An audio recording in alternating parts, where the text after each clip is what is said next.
If you want to pump your body and expand your mind, there's only one place to go.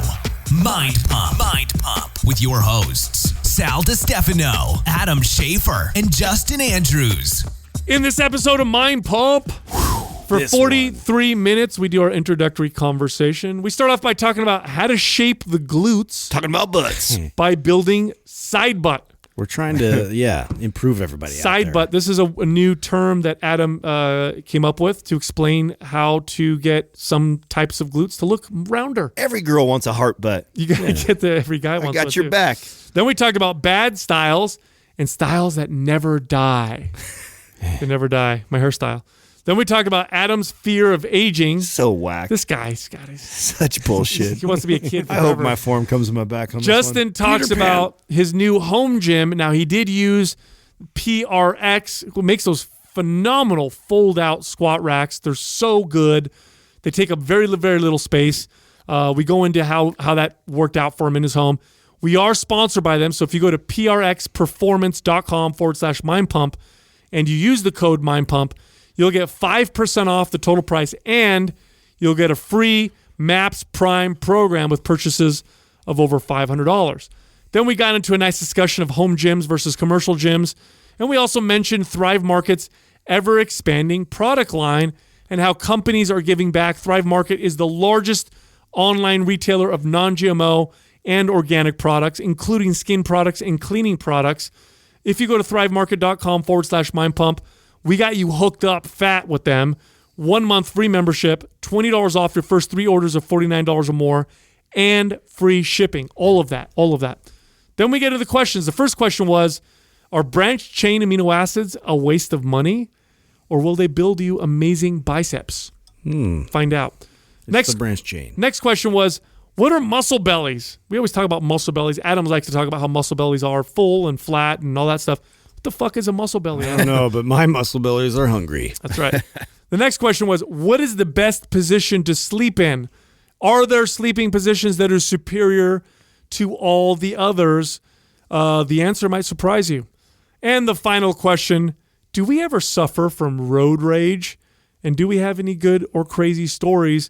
We don't tell you the craziest stories because we don't want to go to jail, but we do tell you the ones we think we can tell you in this episode.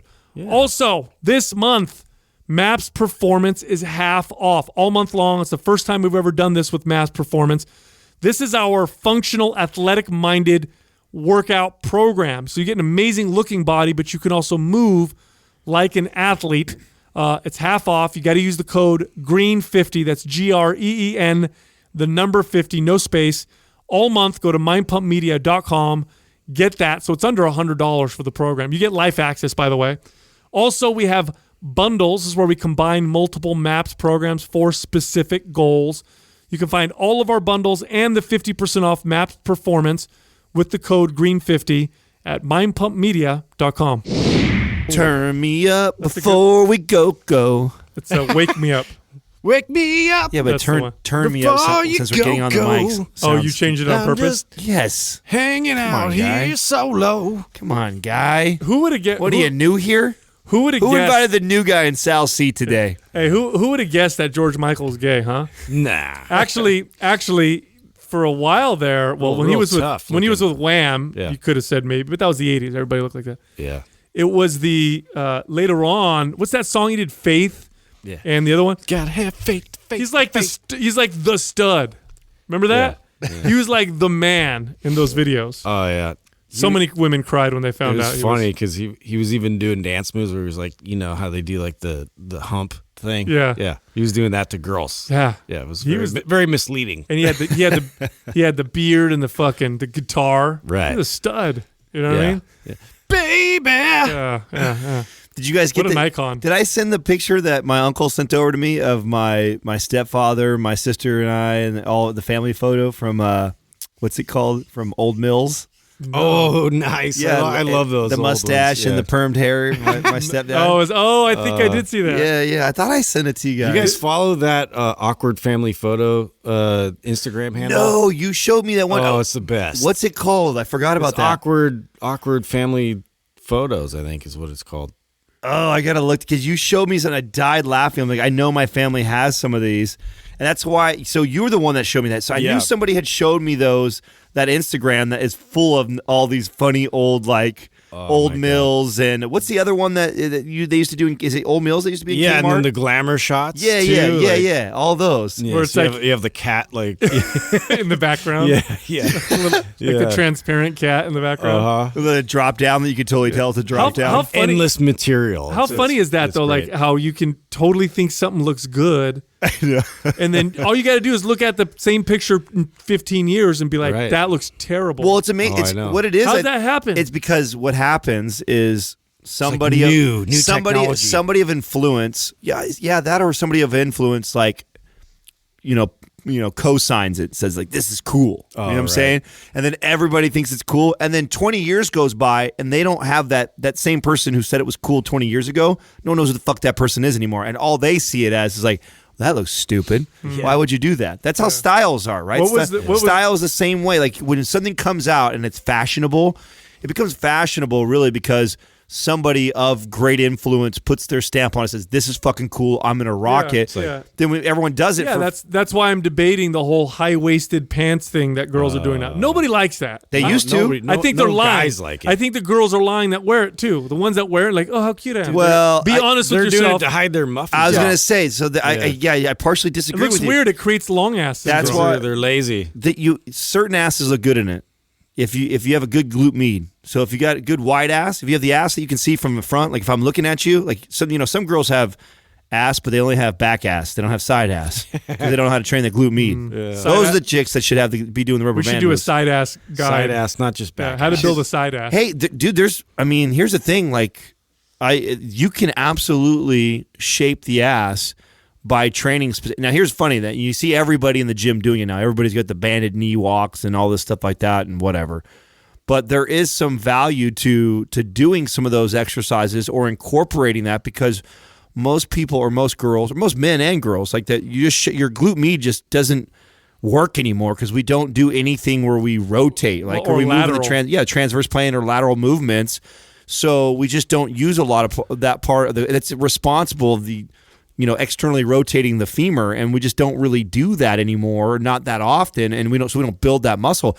But that muscle, when you build that part of the glute, it's like the upper side of the ass, and it gives you this illusion of a more heart-shaped ass. Like you absolutely can shape that, man. Yeah, well, ice skaters. You don't see anybody. Ice skaters, great exercise for that. Or, you know what I do see though is a curtsy lunge. You're seeing a little bit more of that, and you get a little bit more of that. Bro, sumo deadlifts. Yeah. Sumo deadlifts is a great reason. You know, it's funny, if though. you're a girl and you deadlift, but you don't sumo deadlift because you're more comfortable conventional, you should sumo deadlift just to build the outside of your ass. Well, you have to also understand how to push the knees out as you're doing it, because some women will be like, I only feel it in my inner thighs. Well, yeah. I mean, if you do, I mean, you have to deadlift correctly. You know what I'm saying? Like, so if you sumo deadlift, do it correctly.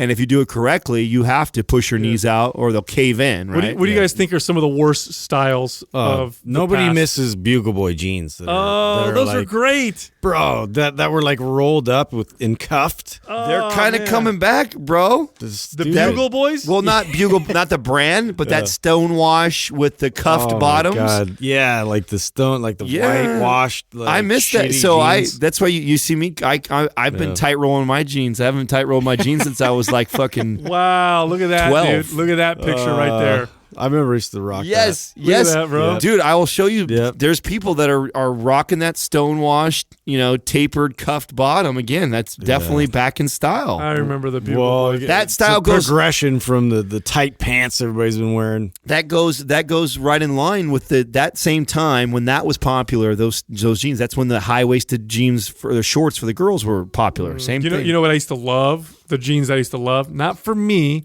but for girls to wear. Oh, Bongo jeans always highlighted a very nice derriere. I would have to say in our Do you remember Bongos? in our 30 I'm almost waiting for 40 years. the plaid skirt to come back. Oh, the That was my cheerleader favorite or the time. schoolgirls, Yeah, like the Britney Spears It time. never got better. About better 5 than 10 that. more years, we'll bring that back. Yeah, I yeah. think, So? I think everything comes in waves of 20. think every 20 Except years. now all dudes would be wearing that, and then it's just gonna fucking backfire on me. It is going to You come got back male in style. cheerleaders, Just all for this guys. shit. Just for guys. Fuck. What was that? I remember the bolo ties. You guys remember those?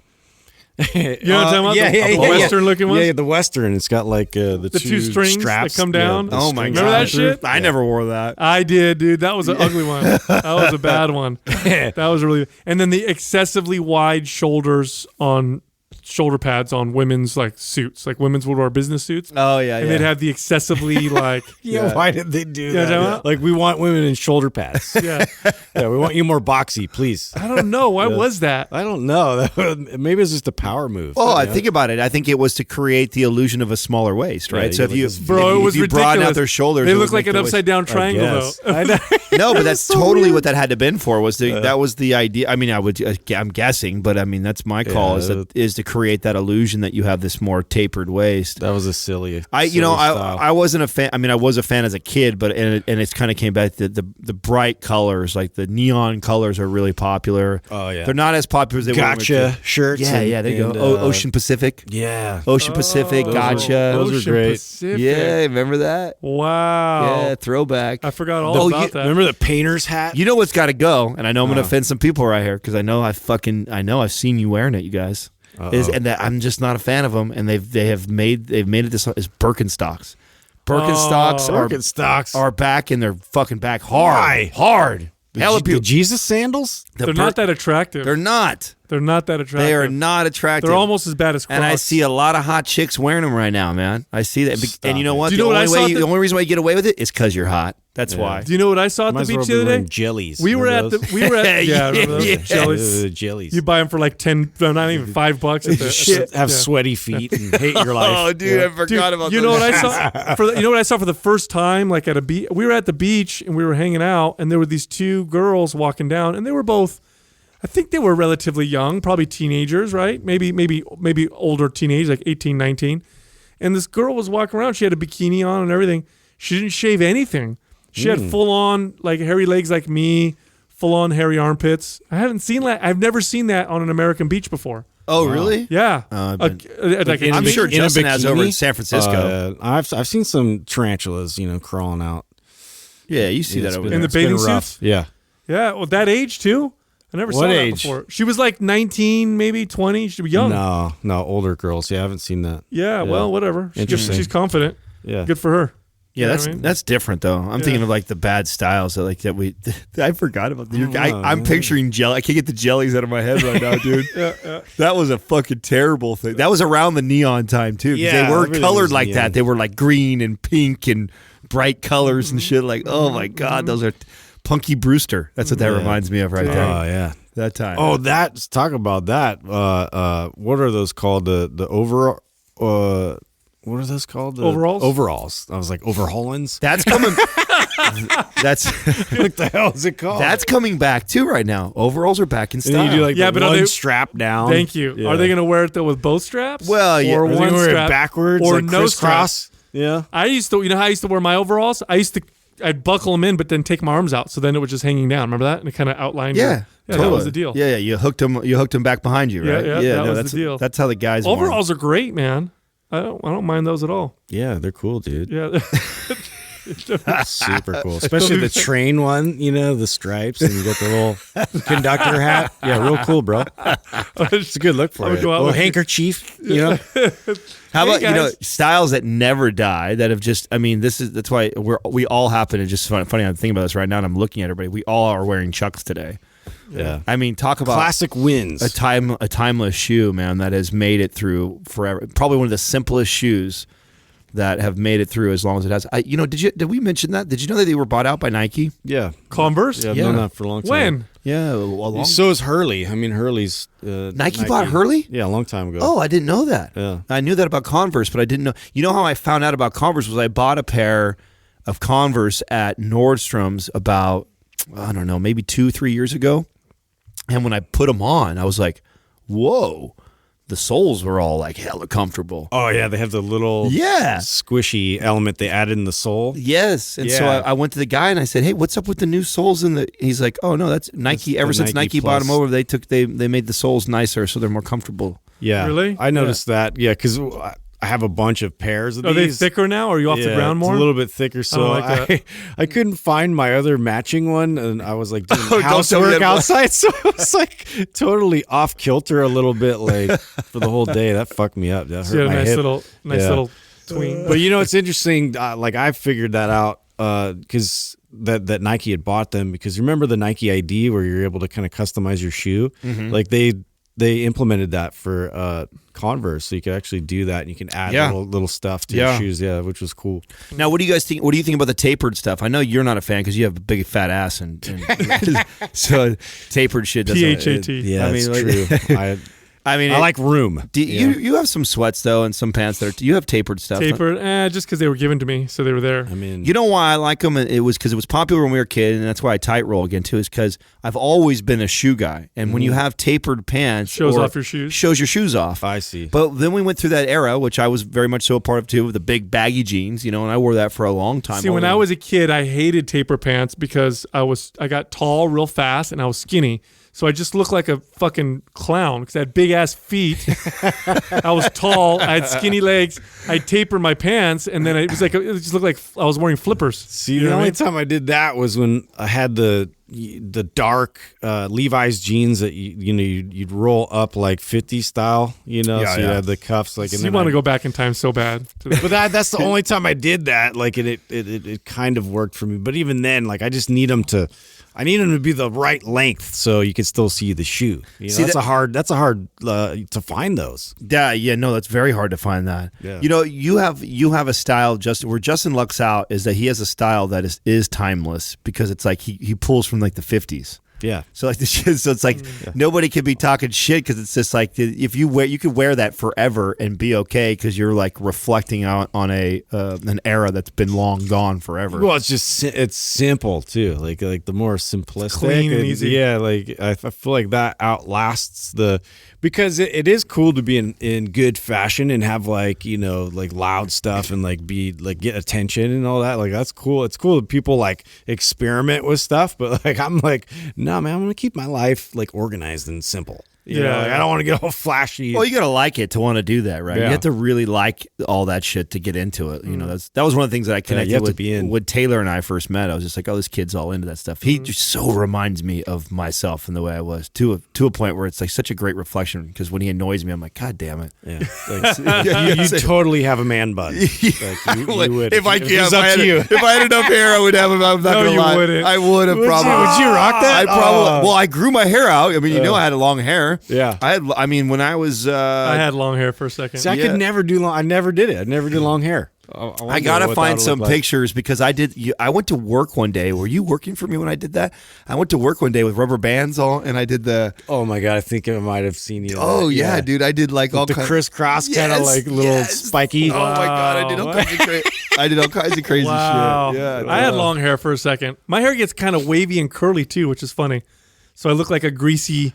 Like it gets all, down. I had it down to here. I had it down to my shoulders. It's like John Travolta kind of hair. Yeah, but it's like so stereotypical because then you see me with the long, kind of curly hair. I let Katrina convince me that it was a good idea to do that again, and that was my first show. Enzo was in here yesterday? I was making fun. I was making fun of your bald spot. I know. He's like, hey Adam, why did you do that? Hey, thanks, asshole. Sal's like, hey, cut him some slack. I told Enzo, I'm like, you're hitting him in the soft spot. Yeah, it's like bro. Enzo. Yeah, we got to teach him. There's like certain things. Yeah, he's like, I thought you just started going bald recently. I'm like, no, motherfucker, I've been going bald since I was like 27, dude. That's like 10 years ago. I was like, it progressively gets worse as you get older. You know what I'm saying? So, dude, the longest I had my hair pretty high. Like I definitely did the high pomp thing. Like I went like as high as I could go. Like that high? That's really high. It was like his hand like 8 feet off his. It was like a helmet. It was gnarly. Like it was a lot to manage. But I put so much grease in it that like. When I took the grease out, my hair was like way unmanageable. Bro, I used to buy this stuff called glue that I would put in my hair, and it would make it so solid and hard you could punch me in the head. Yeah, and it wouldn't mess up my hair. That used to be a thing that you could put in like the gel that was so hardened that you could sleep all night, wake up, and your hair looks the same. Bro, it was literally that's low maintenance. It was literally glue. It was white and it was super sticky and tacky. Yeah. And you'd put it in your hair, and then that was it. That fucker. And you know what I used to do? I'd put it in my hair, and then I'd hairspray on top of it. Oh my God. And then I'd use a hair dryer to bake it in. So so I could hold in the position I'd want it, and I'd blow dry that fucker, and it would like seal it into position. Like concrete. Yeah, and it just looked like I was just, you know what I mean? It looked like Max Headrun. Remember that guy? Yeah, dude. Yeah. Nobody knows all the old references coming out. Nobody knows today. who that is who's listening right now. You can look him up. He was on the Pepsi commercials, I think. Yeah. And he had the fake stuck on Big hair or fake whatever. We were just talking about it the other day, the Pepsi. I say that all the time, and nobody ever gets that joke. I fucking hate it. It drives me crazy. We're getting old, bro. I know. It's like You're the most apprehensive It's like to it. Pepsi Clear. Justin and I have embraced getting older. don't say that. You know, my best You friends. for sure can't. This is like your biggest fear. Yeah. It's not a fear, dude. It's not a fear. God Look how damn it's it. triggering you. Yes, it is. It's not. You gotta ask yourself why You know say why? that. Because my two best friends are just like you fucks, dude. I have Are to they get- telling you the same thing? Same thing. We get in this. Maybe there's some truth to it, bro. We were in it last night. We were out, so they play Hearts with me. By the way, if you guys get onto Hearts Plus on the app, I've been surfing around there lately. That's my game. Come get me. I bet you can't beat me. We got a coupon code? I've never been beat. Oh, okay. No. It's a free app. It's a free app on. It's not a grandpa game at all. Fuck off, bro. That's the game, bro. Come get me on that right there. Hey, Hey, you guys want to play Trivial Pursuit? Dude. Hearts. We can play some bingo later. Let's play some big. Way more intelligence than Hearts for sure. What was I just telling you though? You made me they're fucking this much. they're- Because all friends give you shit. Yeah, so they're giving me a hard time about, just aging, right? And they're always trying to tell me to embrace us getting older, because I am the one that's still, like, they literally, their outfits are this. I was with them when they bought the outfits they're wearing today, like fucking 25 years ago. Like, my buddy wore a pair of pants. It gets more comfortable. My over the buddy years. wore a pair of cargo pants that I was with him when we went shopping our junior year in high school. Like, he was wearing them. God, he's so comfortable. Because he's like the same size. Like, so he's like, if it's in my closet, it's still. I'll fucking wear it. And I'm like, come on, man. And then when I call them out on that stuff, they turn right back around and call me out about resisting getting older. Yeah. And I'm like, listen, man. Like, to me, it's not about resisting getting older. You for sure fear the fuck out of it. No. Yes, you do. No. You hate it. It scares the shit out of you. I'm not scared of anything. You should know that. You should know that by now. You know what I mean by scared. No, not like literally frightened, but I feel like it's something that I always was into, even when I was younger, and I trust me, because I went through a phase from about, I want to say 27 to like 30, 31, where I didn't give a fuck. And I remember the funny part about it was, I think I've told the story a long time ago on Mind Pump, is I used to have these boot camps, right? And most of the people that came to my boot camps were middle age. So between 50 and 60 was probably my average age, maybe a few 40-year-olds in there. And I was in my like mid 20s at this time, and I'm running these boot camps. And I used to always tell, and I'm mostly ladies, I used to tell all the ladies, I said, listen, I said, I'm always gonna make sure you guys stay young. I'm gonna take care of your health and fitness. I'm always gonna keep you guys in style too. And I'd always give them like these random tips, like, and I'd joke around and be like, hey, your homework this weekend is to watch MTV for 20 minutes or whatever like that. Pick up on the latest music, because I used to say that what happens to everybody is they get stuck in an era. Not only fashionably, but also the music that they listen to and the things that they're into. And that is the beginning of dying to me. It's like you're not dying. You're living. You're living for the first time in your life. That's what it is. When you see a 70-year-old guy walking down the street. Honed in on what you like. Yeah, and he's walking around and he just doesn't care. You know what I mean? He's for the first time of his life. He's free. like, exactly. He's living for the first time. Living by society's, I disagree. definition. No, man. You gotta embrace it. It's a slow death that he's already begun, bro. You just started dying earlier than the rest of us. I got in the car with my cousin the other day. He was, taking me for a drive in his new car, and he sits down and he reaches over to get a seatbelt, and he does one of these. And I started laughing, and he started laughing. I'm like, those are old sounds. Like, those aren't sounds you make. We didn't make those sounds. When you get up and you sit down and you get the hair. Remember the hairs in your ear you clipped the other day? Yeah. That's all part of your seasoning. Yeah, but you know what though? I clip them. I don't just let them go. Oh, sure. Well, okay, you still care. That's a case. That's okay. It. Your outfit. You know what your outfit says to me? You don't care. No, there's levels.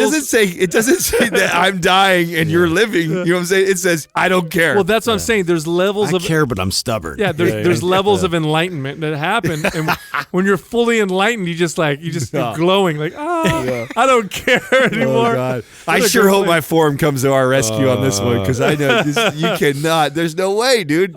Actually, if you think about it, dude, think about the most enlightened people we've ever met. Oh, God, like a monk. Come on, bro. Look at Paul Chek. Every time we meet with Paul Chek, he wears those same pants. He just isn't. He's like whatever. Yeah.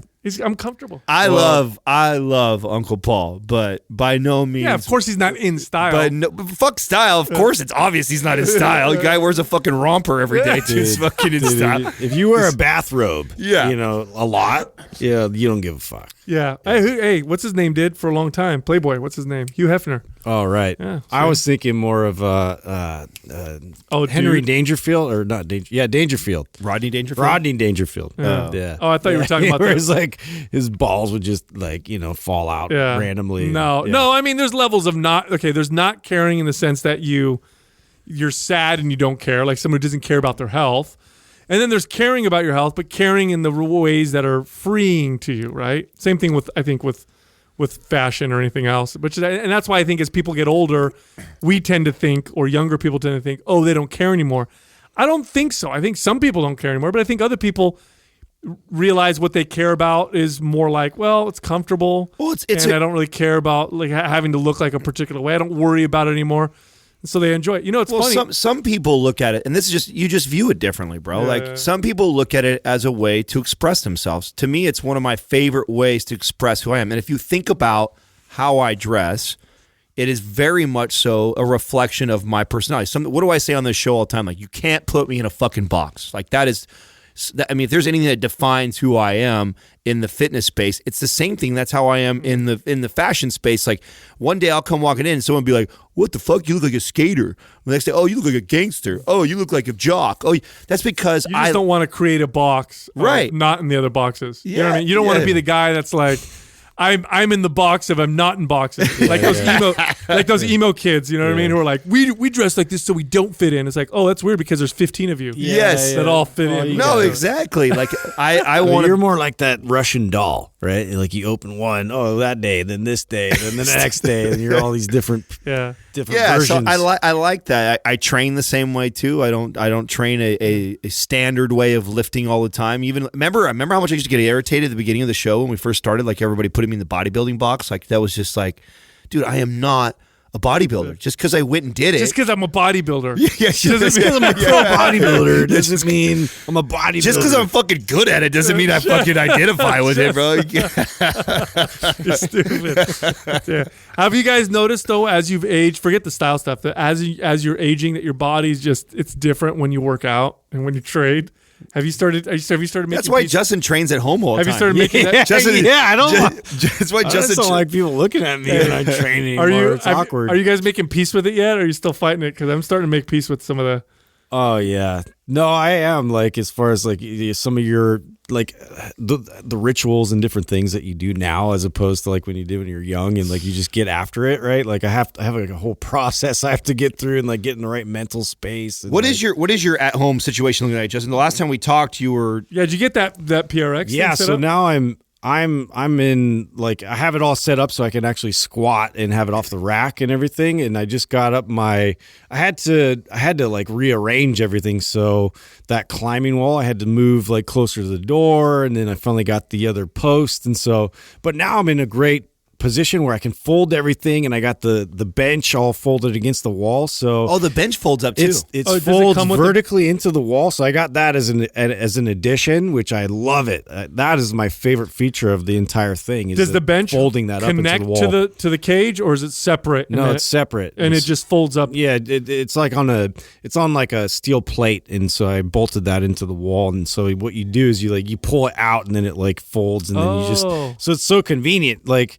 dude, it's so like me walking into the room, you don't run into anything. Everything's on the wall. And so I just like pull it out. I pull the bench out, I rack the weights, from the vertical racks that are on the wall. And then, I get after it. So I just started using it for like benching and squatting. And so this is a squat rack. This is the one we saw right on the ad or whatever. It's the rack that when it comes out, it's sturdy. And because my fear was always, how do you feel? Be solid? Yeah, how do you feel about how? Because I tell you what, I'm gonna talk some shit about the gear that we have in here right now. Like, you know, I appreciate the small hookup that we got when we first started because it wasn't much. So you can talk as much as you want. Yeah, but the equipment that we have right now is kind of like, meh. Yeah, it's okay. I don't like our benches. Yeah. Oh, I don't hate like our benches at all. Our benches are terrible. Wonky. The rack is good. Yeah, the rack the is basics. Yeah, but I mean it's pretty massive. So, and I know Justin's is not quite as massive. And so, does it feel sturdy? No, it's sturdy because when you pull it off, so it has these like little hinges that I don't know if it's like a hydraulic. It's not a hydraulic, whatever you call it, but it's a real sturdy like hinge. And then when it comes down, it comes all the way to the ground. So you're literally driving these big posts into the ground. So like all the force, all the ground forces are just straight from the ground. And then it's you bolted the end with the hinges into the studs into the wall. Yeah. So in reality, it might even be more sturdy than one that doesn't fold because it's bolt. Because usually when you get like my rack in my garage, I don't bolt it anywhere, but it's a standalone. It just stands like it doesn't fold up. Right. You're going to get a little more movement probably with yours than mine. Yeah. That's what I'm saying. Yeah. And that's why you lift it off the ground into the wall. And so you pull it off, the wall and then slam it down into the ground. And do you have to measure it right so that it's in contact with the floor in case it's uneven or whatever? Or does it? Yeah. Yeah. Well, as long as you got a good foundation, your floor's like level, you're fine. So I would. You don't want to do it on carpet. I wouldn't suggest you put it in a room with carpet. Like I have like a wood floor. So you could probably still do it though on like thin carpet. You wouldn't want to do it on big fluffy carpet. Not big fluffy. Yeah. How long that does would it? be weird. How long does it take to unfold and fold back up? 2 seconds. Really? Yeah, man. It's super convenient. Wow. Yeah. Okay. Yeah. So no, it's great, man. Especially if you don't have a garage or it's such a great thing for me because I canceled my other membership. We were going to this gym that was close by, and we just canceled it because my wife and I we just work out now downstairs. If you're somebody who's consistent with your workouts, somebody who's you're never going to stop, one of the best investments, in my opinion, you could ever make is a home gym. I don't think a home gym is a great investment for people who don't work out consistently and they flake. Because otherwise you're spending, $1,000 or whatever dollars. You're going to put your laundry on it just like you would your cardio machine or whatever. But if you're actually doing any of our MAPS programs, like this is like essential because, that was the one thing. It's like, well, I still need a squat rack. I still need a barbell. I still need, these types of things. And this like eliminated all those factors. Did you guys know that? You guys know what we did with them because obviously anytime you get into a deal so we worked out a partnership with PRX, just like you do anything with kettlebells, barbells, dumbbells.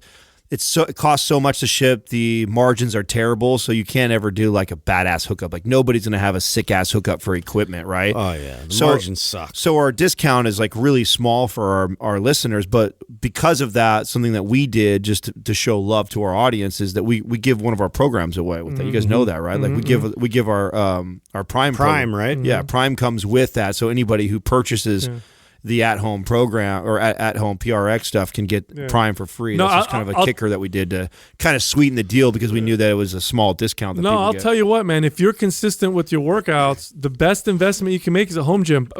In my opinion, I love the fact that I have a gym in my garage. It's so convenient.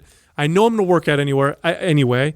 And to be honest with you, once you start working out by yourself, and what I mean by yourself is you're not working out in a gym with lots of people. You don't want to work out in gyms that much. I really don't. I mean, I can have fun in gyms. Don't get me wrong. But I way would rather work out in my own play, even in our gym, where I can play my own music, do my own thing. Well, it's like, to me, I look at like, we talk about group classes and like, Orange Theories and things like that. Like if you're the type of person that needs that motivation, God bless you, do that. If you're just somebody that wants to get a really good workout and like, why are you even going to the gym anymore? Like just get it done in your house. And like, you're so much more consistent that way. And then like everybody, like your family, like sees that like on a consistent basis and they get involved too. So it's like, it's better for everybody. I agree and disagree with you guys. I agree that, cause right now you're working out here mostly. Yeah. I probably train here 75% of the time. So 75% of the time I'm training out of our studio currently right now. And part of that is because now I've moved to a new place. And so I'm trying to figure out which gyms that are closest to me that I like the most. Like, so now the Monterey Golds and then the other 24 is what's really close to my house if I'm going to go to a commercial gym. Now, what I like about, so every Saturday and Sunday though, Katrina and I shouldn't say that because we were in here this last Saturday and Sunday, but most of the time we were over at Golds or what's now American Barbell. And what I like about training in a gym, and I don't know if this was just because of the competitive time that I went and that the gym that I go to with all the other competitive athletes, it's motivating when I see other pros and other people, especially being, and maybe this is because I'm more the physique guy, because I do care about the aesthetic side of it more than you guys probably care. So I do. When I see my peers in there working hard and they look put together and stuff like that. You guys have like pose downs? Yeah, so it Just does. random pose downs? It does get like that. I'm not going to lie, man. You just put posters of dudes flexing on your walls at home. Stupid, and you dude. can work out. It doesn't we work. know what you use those for. It doesn't. It doesn't work the same. So, even though I'm somebody who doesn't really get distracted by everything else that's going around me, I'm very much so in my own space when I'm lifting. There's something about the energy when I walk into like a American barbell when there's 6 squat racks and dudes are deadlifting and squatting, and I see people pushing and moving. Like, there'll be a lot of times when I'm, I know I need to get my workout in. I'm going to lift. And had I lifted at my house or lifted in this studio, I might have just kind of gone through the motions where I kick it into another gear sometimes that I may not have had because of the atmosphere. It's definitely fun. Gyms can be fun. I enjoy working out in gyms, but once you'll see, like when you get to the point where you have your own, like in your house and it's got everything you need, you'll see it gets to a point where it's just not, it's more of a hassle to go somewhere. I've been there before. I've been there before and I've had that. And the reason why I don't now and I haven't invested in it again is just because of this exact reason. I didn't use it like I'd want to. Because it's in my house, it was convenient and nice. But then because of that, like when I go to the gym and I have to drive to it, it's like the same thing like when people buy personal training. Like a lot of times clients buy personal training not even because they need it, it's because they know that if they buy the personal training and they have to show up to an appointment, or they'll lose money if they don't show up to the appointment, it makes them go to it. Well, when I drive all the way to a gym and I go there, I'm not going to do a 10-minute workout and turn around and walk away. When it's in my house, I may only do a 10-minute workout. You're less motivated? Yeah. I'm less motivated. And that's not to say that I don't have still incredible workouts here at the studio, because some of my best workouts have been here. I just had an incredible workout yesterday here. But I'm more likely to go like, that's enough. I'm gonna go back in my house, which is 5 feet away. Well, the other part of it too is the life changes though too. Yeah, it does, and especially if you time windows shrink. Yeah, and because so for me to just get, I'm watching TV. Well, I can see that with wait with a minute, kids. I'm going downstairs. But it makes it fun too, because it's like I just want to do something like while everybody's reading or off and doing their thing. I'm like, screw this. I'm gonna go down and lift something. That could now. This is single, no kid Adam talking, right? Like 100%, I could totally see a different attitude from me if I had 2 kids like you both do, because I have friends that have kids and they both work out and they have to do this whole thing where she comes for an hour and then gets to lift and he watches the kids and then she goes home and then he goes to the gym. Serious hassle. Yeah, it's like 3 hours. Yeah, it's a 4-hour block for each person to get a workout where it's like, fuck, honey, if we just had this in our house, we could both get our lifting. Put the baby in the little baby gym right there or whatever. Yeah, they could be in the house while I'm lifting. I could be checking on them in between sets. They could be exactly. So I definitely could see part of it attitude changing being a guy who is and kids. Part of it for me too is I have a different relationship with it because that's how I started. I started working out at 14, and from 14 to 17 or so, I worked out in the backyard. And so there's something about working out when it's hot outside or cold outside, for you, bro. Rain. You have a different attachment to it. And that's part of it. Part of it is that feeling of it's just me and the weights, and I'm getting creative and having great workouts. And also the exercises that I tend to be ones that don't require lots of equipment. Like I prefer a T-bar row with the bar in the corner, Ronnie Coleman style or whatever, Arnold, the way he did them. I prefer that. I prefer pull-ups over pull-downs. I prefer, doing these kinds of movements and having to get creative, with free weights. And it just feels better to me. But it doesn't mean I don't enjoy going to the gym. It's cool, and this is something I kind of told you guys a while back that I was starting to slowly collect like vinyl records, and I've been trying to do this just out of like classic albums that I want like to show my kids like, these are the ones, these are the ones that are like like are timeless, and I want you to listen and so anyway, so I have like I have a record player, but I don't really have the speakers yet, so I'm gonna end up. That like I guess Saunas has like some speakers that hook up to it, so I can do it like all wirelessly and all that. So I'm gonna set that up in in the gym and then have like old records playing while we're all working out and stuff too. So I'm like, dude, I'm going all out with this thing. Yeah. But I think if you work out and you're consistent as hell, a home gym, you buy it once, you never have to buy it again. You use it as much as you do, man. It's a. Well, at the end of the day, if you're somebody who can afford to have both, you're in the best of both worlds, right? Like if you can afford to have an at-home gym and then also a gym membership, because that's what I want. Like, and Katrina and I've talked about this many times. Like, man, we should just get a platform and a squat rack thing. Well, it's affordable though. I mean, if you look at and I know, just to kind of plug what they're doing, like they are one of the only ones that you can actually do like a payment plan. So it's like a membership. Yeah. Anyway, so you get it all, you install it, and then you just, I mean, it's really not going to hit you too bad, month to month. So it's an option. You know what I used to like about going to the gym was that they had a steam room and stuff like that. Those are things that I don't have at home. Oh yeah. That I can really, I really enjoy. But at some point, I'm going to have that. Certain shit too. amenities like that. Yeah, for at sure. some point, I'm going to have that in my house. I know we get the sauna here. I mean, I use the fuck out of that thing, man. I mean, I love the infrared sauna, man. And we haven't plugged them in a long time. And that thing has been like a huge game changer for me. I tell Taylor is finally on board with that too. He's had a couple of days where he's just like, man, it feels all groggy or doesn't get good sleep. I was like, go fucking sit in that thing. Ever since Ben Greenfield told me that's like part of his regimen when he flies across country to like reset his circadian rhythm. And he's like, oh yeah, it's like the first thing he goes, like, when I land somewhere, I go find an infrared sauna, sit in a sauna.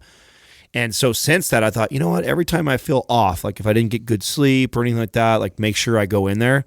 Oh, I'm gonna look for one. I wonder if they have one of those in Scotland. I'll have to look. Dude, that has been huge. Infrared, spa or a whole sauna spa somewhere there. Do they have a culture there that I don't know. I know in the Eastern, Yeah, we'll see. Yeah, we'll see what all that looks like. I have no idea, dude. You'll find bars. Yeah, I will find a lot of pubs. I will be drinking whiskey and stuff like that. But no, you know what? Doug, we haven't done an unboxing in a long time from Thrive Market. Are we going to do one of those soon? Let's order some stuff. Yeah, let's do that. Yeah, I think I'd like to order some cleaning. Yeah, why did we stop doing that? What happened? I don't know. I just felt like we were doing it all the time, so I thought we'd mix it up a little bit. Oh, I feel like you were being so giving and nice, and all of a sudden you cut us off like we did something wrong. I want macadamia nuts. Okay, I'll go back to my old giving self. I like when Doug does surprises. Oh, you like the beef jerky, man. I like, you know us so well, Doug, that I feel like when you pick it out for us, it's more fun. I feel like I raised the bar too high at the beginning, though, because I was finding all these really unique, unusual things. Oh, yeah. And then I just think after a while, then they're gone, and now you just kind of do mundane things. I think you need to try harder. I think it's just okay. Okay, try harder. You know, a lot of people. Good advice. A lot of people don't know this. We mentioned it several times before, but a lot of people don't know this. Thrive Market gives free memberships to people in that's need. So cool. I love this company. Yeah, it's one of our favorite companies. When you get a membership at Thrive Market, they'll give a free membership to somebody who's low income, who could definitely benefit from having high quality non-GMO organic foods delivered, to their door. So do you know, nice. Doug, by any chance, at like what rate they're continuing to expand their base or of stuff? Like, stuff. I feel like they're constantly adding things to it. So since it's been a while since I've looked for unusual things, I bet there's a bunch now that are available. Here's what I'll do. For our next time that we mention Thrive Market, I'll have a box here for us. All right. Excellent. All right. Excellent. Good looking out, Doug. But yeah, it is interesting, though, this whole it's funny, I talked about this I was just interviewed on another podcast, The Order of Man. Oh, you plugged one of our sponsors on another podcast? No. What we talked about. Remember, Ben Greenfield did that to us. Make sure and use code MindPump. Like 15 of his Yeah, Ben Greenfield did like 6 on one of our shows. Like, you motherfucker, plugging your sponsors on our show like that? No, but it's he's interesting. A ninja like that. One of the things we talked about on there was how it's becoming more and more marketable to be charitable, which we never really seen that before. Yeah. And Thrive Market's doing it, and some of our other sponsors, Mirror does that. Yeah, no, it's becoming a big thing. You go shop at.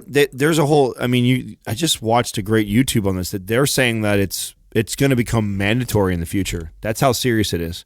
It's that serious where we're at the point now where it's so competitive. I love that. You can learn so much from companies. For every great company that someone talks about, there's another one that is just as great, that's providing as good of services with competitive prices and is giving some of their profits away to some good cause. And that's becoming a standard. It's becoming the consumer wants that. And Well, you know, good, so we don't run into more of these issues like with the talcum powder from fucking Johnson & Johnson, like giving everybody cancer. Oh my God. I remember that Shit. story. it's good, but what always happens is you get the extreme. Was what I'm seeing now is, you know, I see people, and I've talked to several people that are trying to start businesses, and they're spending more of their time trying to figure out their cause and what they're going to give their money to before they even learn how to make money. And so, which I think your heart is in the right place, but if you have the coolest, you know, charity that you're giving and you only have 5 You have people, to have a model that works. yeah, if you don't have a good business model, you're not doing as good as you intended to do anyways. And so I like how we've done things. I know we've always talked, especially Sal, I know this has been on your heart for a very long time as far as us doing some sort of giving back. But the bottom line is we still haven't learned how to give to ourselves and actually build a sustainable business. Well, for that's the long the term. irony of it, You right? gotta do that first. People dude. demonize profiting so much, and they just want to profit, whatever. You know, the reality is you have to profit in order to be able to give and create a sustainable, you know, process of giving. Otherwise, you run out and you can't help anymore. Well, there's no doubt in my mind we're going to have a dope-ass cause that we'll give to, and we'll give a substantial amount of money consistently to them when we've established a very consistent model ourselves and where everyone's is set. But I do embrace the fact that the market seems to value that more and more. Like you go to the grocery store now, and there's whole lines of products where you can flip them over, and there's all these things that they fair trade certified, and you know, we do this and we do that, and you see that, and it's like, you know why they're putting that on their label? Because people want that. Yeah. You know? And I can't wait. People are seeking that out now. I cannot wait until it gets to the point where celebrities are going to have to start doing this in order to be cool. It's still not cool yet. It's great when you do something and you put it out there and people think that's awesome, but it's not cool yet, like the celebrity driving the cool car or having the cool house. But I believe in the future it's going to be like, that's how they're going to virtue signal. You know what I mean? They're going to be like, oh, hey, I donated all my money to this, or I'm doing that. And although it's maybe not the same intentions, it's going to help a lot of people. So I can't wait till that happens. Eagle has landed. Today's Quah is brought to you by MAPS Anabolic. If you're looking to maximize your overall muscle and strength, MAPS Anabolic is the perfect place to start. With a full 30-day money-back guarantee, there is absolutely zero risk. So what are you waiting for? Go to mindpumpmedia.com and get started today. It's the motherfucking Quah. Eagle has landed. Quah. First up, Misty gets real. get real, Misty. You guys have mentioned BCAAs are a waste of money. Can you elaborate on why? Branch chain amino acids. Sprinkle some BCAAs all over it. So there's 3 amino acids. So first of all, there's essential amino acids that you need to consume because your body cannot produce them. In other words, if you don't consume them, you die. And then there's non-essential amino acids that your body can make itself, and you don't necessarily have to consume them. Now, within those essential amino acids, there are 3 amino acids that have been shown to be quite important when it comes to things like recovery, muscle repair, performance. Leucine, glutamine, and No, leucine, isoleucine, and valine. oh, Yeah. glutamine's not in there. No, glutamine's non-essential. Glutamine's not an essential amino acid. Although glutamine is the most abundant amino acid in skeletal muscle, it's not an essential one. So anyway, you have those 3 branched amino acids, leucine, isoleucine, and valine. And, you know, here's the funny thing about branched amino acids, by the way. They are not new supplements. Some of the very earliest supplements that weren't just a protein powder were branched chain amino acid supplements. And this is because old studies showed that people who were ill or burn victims or, you know, long distance runners, when they would supplement with these things, they would recover and feel better. And so then, of course, the supplement industry took hold of that and said, oh, everybody supplement with lots of branched amino acids is going to build more muscle and burn more body fat. Not so fast. Doesn't quite work that way. It seems that if your protein intake is not at an optimal level, then supplementing with branched amino acids has some benefit. If you're getting adequate protein, because remember, protein is made up of amino acids, and a complete protein has all of them, including the branched chain amino acids. Well, I was gonna say, wasn't there a supplement company that just like bottled up in these little tiny pills of just whey protein? They were big ass, huge pills. The amino acids. I used to take them. Amino 3000. The irony of this is BCAAs are pushed the most in the bodybuilding community by the people that need it the least. And the idea, the thought was, oh, when I'm cutting and I'm, for a show or, getting shredded and I'm low calorie, I don't want my muscle to get eaten up. So I'm going to take BCAAs and I'm going to drink on it all day long. That is stupid, especially coming from a bodybuilder who more than likely is doing 1 to 2 to 3 times the amount of protein that they need on a daily basis. So they're getting ample enough protein and covering their bases on branched chain amino acids that they're I love it when waste of money. People will supplement with BCAAs and be like, this has 1 gram of 1 gram of leucine and or 1.5 grams of leucine and 750 milligrams of isoleucine and valine, because they always want that 2-to-1 ratio. That's another discussion. And I'll look at that and be like, 5 grams of whey protein has got way more than that. 5 grams. Not 30 grams or 20 grams, but literally a sprinkling of whey protein. Yeah, a little bit of that is going to have more than what you're supplementing with your BCAA. So that's why I say it's a waste of money. If you're eating adequate amounts of protein, it's not doing anything for you to take all these extra. Cover that. Adequate amount of protein is like 0.8 grams per pound of body weight. That's the upper limit. Exceeding. That's the upper limit of that. So the only person I could see some value to this is maybe a vegan and a calorie restricted, hardcore, training regimen or marathon type running, right? Yeah. Somebody even then, a vegan, I would even put on branched amino acids. I would put them on essential. All the essential amino acids. Right. Because when you look at, okay, here's the other thing too. Post-workout, people like to supplement with amino acids and protein because it spikes muscle protein synthesis a little bit, which is true. Now we're splitting hairs here, okay? And we've talked about in previous episodes why it's probably not that big of a deal.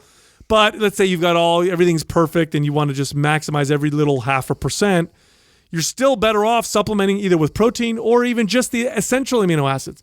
The essential amino acids is really all you need to take advantage of that little spike in protein synthesis, which is covered in your whey protein. If you're taking a protein shake post workout, you're getting that. Yeah. You've got all that. Now here's the thing you need to be careful for, because here's what's happening. People are buying branched chain amino acid drinks that are flavored like watermelon. Yeah, and they're drinking them all day long because they think it's going to make them build more muscle. If you flood your brain and your body with too many branched amino acids, you could mess around with your brain's or your body's ability to create certain neurotransmitters, and you may create an artificially kind of depressed state. And there's actually a lot of anecdote of people who are saying, oh, I was taking all these BCAAs and I didn't know why I felt shitty. And then when I stopped, I started to feel better. But it's funny, again, because BCAAs, every 5 to 10 years, they push it. The supplement industry pushes it because BCAAs were big when I first started working out when I was 14, 15. I used to take them as a kid. Then it wasn't popular for a while. Yeah. Then it got popular again. Then it wasn't popular for a while. Then it got popular again. And right now we're looking at, and you know who's pushing it too? Is people who promote fasting in the muscle building community. Yeah. That's the big push right now is because intermittent fasting is huge, and the theory is, okay, you're depleted, you're not getting your essential nutrients. At least take this so your body doesn't eat up muscle. Yeah, the reason why you get benefits from fasting is because you're not getting amino acids and because you're not getting, glucose and you're not getting fats. That's why you get the benefits of fasting. So you throw amino acids at yourself, and now you're creating. You're basically reducing. And again, I would argue that going in a state where you deprive yourself of certain nutrients, stressing the body to not have it for a little bit every once in a while is probably advantageous for the body, especially when you go right back the next day or 2 days later to your 150 to 200 to 300 grams of protein. Like, it will do you well to give your body none for a day. Muscle's not going to fall off your body, and then you come back to your regular cycle of eating normal amounts of protein, and you're getting adequate. I just pay attention to what's lasted, right? Like, what are the supplements that have lasted through all these trends? It's creatine and like whey protein. Yeah, like argue like any other supplement that has relevance. Yeah, no, it's true. It's absolutely true. It's funny. I used to recommend branched amino acids to some of the guys I would do jiu-jitsu with, and they would get better recovery from it. And it was because they didn't eat that much protein. I remember there was a good friend of mine who was he was in his mid-40s and he was doing jiu-jitsu with us, and you would complain about getting sore. So we talk about his diet, and the guy, he was probably consuming 60 grams of protein a day, which is enough to keep you alive, and you're not gonna get sick. But when you're training really hard, it's not an ideal amount of protein. And so I told him, hey, supplement with branched amino acids if you don't want to take a protein shake or whatever. And he got great results from it. And that's really where I see the application. If you're getting, the upper limit of what you're going to get from protein, which is, like we said, and by the way, this is pretty established in studies, it's about 0.8 grams per pound of body weight for relatively lean people. You don't want to do that if you're obese because then your protein will be way through the roof. Taking BCAAs is really doing nothing for you at all. And this is true for all the amino acids that people supplement with. Now, there could be some benefit from increasing nitric oxide, from taking citrulline by itself on an empty stomach. But, there's really not that big of it. Supplementing with amino acids, the only people I see who benefit from that, low protein or people who have trouble getting, who have a limiting amino acid, like vegans sometimes who don't know how to plan their meals well. Because with vegetable proteins, many times what you'll get is you'll get a complete protein, but one amino acid will be really low. And so it kind of lowers the overall value of that protein. So if it's 30 grams of protein, it's the same value as like 15 grams of egg protein because there's a limiting amino acid. With those people, sometimes I'll say, okay, supplement with essential amino acids to increase the bioavailability and the quality of your protein and use it more. But other than that, it's really not a great investment, and it's really used as a way to sell you, supplements. And many times they sell you something that tastes really good. They'll say, hey, have this really really good tasting watermelon drink. Oh, and it's got BCAAs in it. So now people are like, oh, they feel good about it. In the bodybuilding community, they've scared you into thinking that you're going to burn up your muscle. It goes right into that myth of our body, starts to metabolize muscle when we don't have enough calories in it. And so I think that's how bodybuilders and that community uses it. And who I see push it the most is that men's physique and bikini athletes, every day. And of course I follow because a lot of them are my peers and friends that, in my feed, I get at least one a day where they're pushing on Instagram. They're, branched chain amino acids that they're pouring in, they're drinking. I would venture to say that those guys and girls, I would be more concerned about all the artificial shit that they're intaking on such a consistent basis. I'd be more worried about the detriments that they're going to get from that opposed to the splitting hairs of the benefits they're going to get by taking the BCAAs. It's like, for sure, that in itself, to me, you got to drop that. Dude, like, I remember. Why would you take that? I remember when Extend. You guys ever use that before? That it's an amino acid supplement. Extends? Yeah. Boner No, pills? not the boner pills. Not the one you guys share. I got excited. It's a drink that really tastes fucking good. Like they did a good job engineering that thing to taste like a fucking Slurpee, right? It's really, really good. And it's branched chain amino acids, and it's a recovery drink, right? That's what they call it. And it's artificially flavored and all that stuff. And I knew guys that were drinking that they would do their gallon of water or 2 gallons of water that they're supposed to drink all day long. Yeah. And then they would just throw that in there and say, oh, it's branched amino acids. The reality is they just wanted to have fucking tasty water all day long. Yeah. But they were drinking this all day long at these high doses. And those are the guys I used to tell them, like, you be careful, dude. You throw off your neurotransmitters because you're hammering yourself with so many amino acids that could be influencing how your brain's, Well, you got to think your body's going to naturally downregulate, right? Because if you're flooding it with anything, that's what ends up happening. Yeah. So I could see, and that's again why I think the bodybuilding community is the worst to be doing that. You're already flooding your body. I've yet to meet a competitor who underconsumes protein. They're the most overnourished people in the world. Yeah. So, multivitamins and supplements. And so if you flood your body constantly with things that it could potentially produce on its own, or that it was already getting plenty and adequate amount, it's just like anything else. It's going to slow down this process of using it, right? I remember when I was 16 years old, my parents, maybe 15, my parents went to Italy for 2 months. And so me and my siblings lived with my grandmother and my grandfather. And at this time, I was taking protein drinks all the time. So I'd always shake up my drinks, my weight gainers, and I was always trying to gain mass, right? I was a skinny kid. Now, when I lived at my grandmother's old school Sicilian, right, doesn't work. And her life mission is to feed the fuck out of her grandkids. That's what she does. So I lived there. For that short period of time.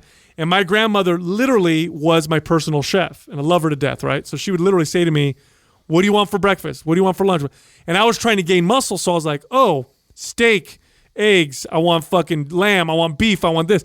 And she would just make me these huge protein meals. So I stopped taking shakes and I was just eating real food. And I remember in a 2-month period, I got so strong and I built visible muscle. And that's when things started to click a little bit. And I was like, wait a minute.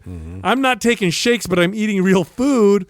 That shit's way more effective. Yeah. You know what I mean? Yeah. Next question is from VMA Mr. Black. Can you explain muscle bellies and how they play a role in our overall appearance? Yeah, it's fine. We got to talk about this because we mentioned this Bellies. a lot on the show about how someone's muscle belly. I didn't realize how much I talk about it. I didn't know that until you pointed that out. Like Yeah. I think we forget that people don't know what that. That's muscle building lingo. Well, it's been something for me that has really, really helped me teach clients and get them to understand what's going on with this. Because clients will tell you like how they look, right? They look at the mirror.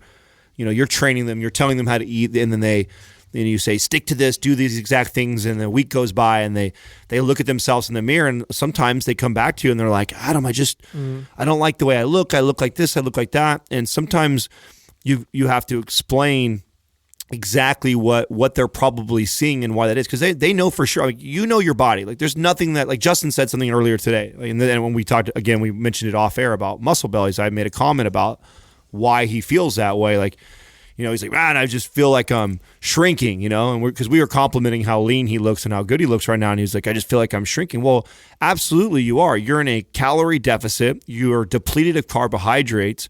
And so your body's holding less water. You have less carbohydrates in your body, which fill up your muscle bellies. Both water and carbohydrates do that. And when you fill the muscle bellies up full of fluid and carbohydrates, they look fuller and more pronounced.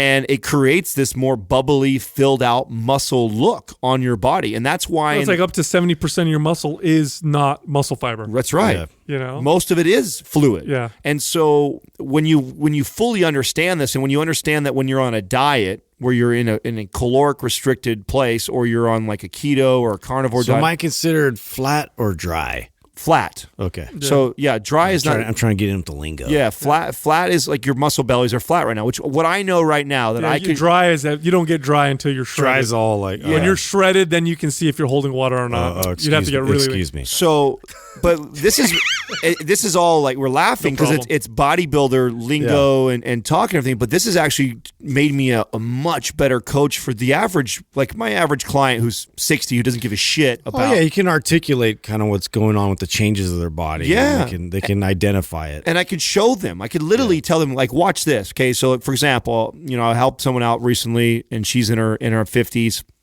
and we've been on a low calorie for a little while, and she's been low carbohydrate for 3 days in a row, right? And she's just like, Adam, I feel like I'm, hardly eating it. I don't feel like I'm looking. I mean, the scale, I'm down a tiny bit, but not much. I don't feel like I'm looking better.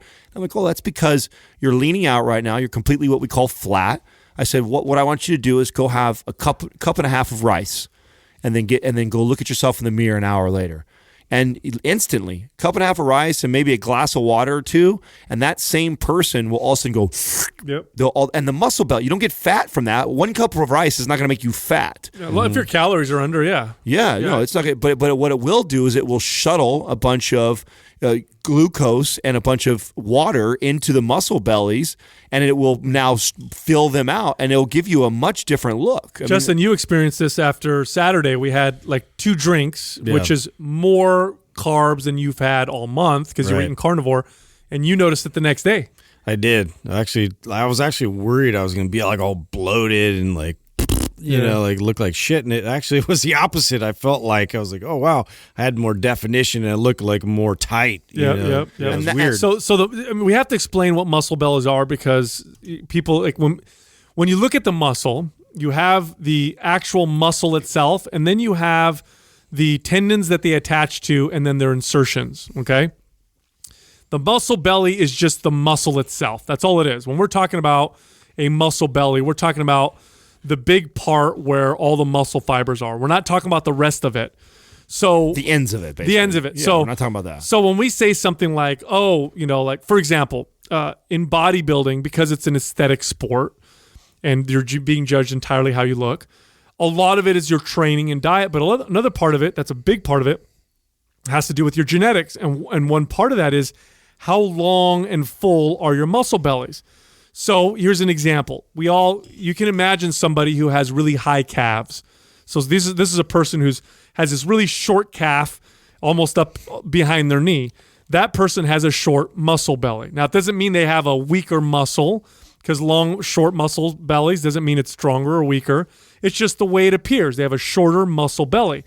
Or versus someone else who may have a long calf that goes all the way down to their ankle, like Justin, for example, has got really long muscle bellies on his calves.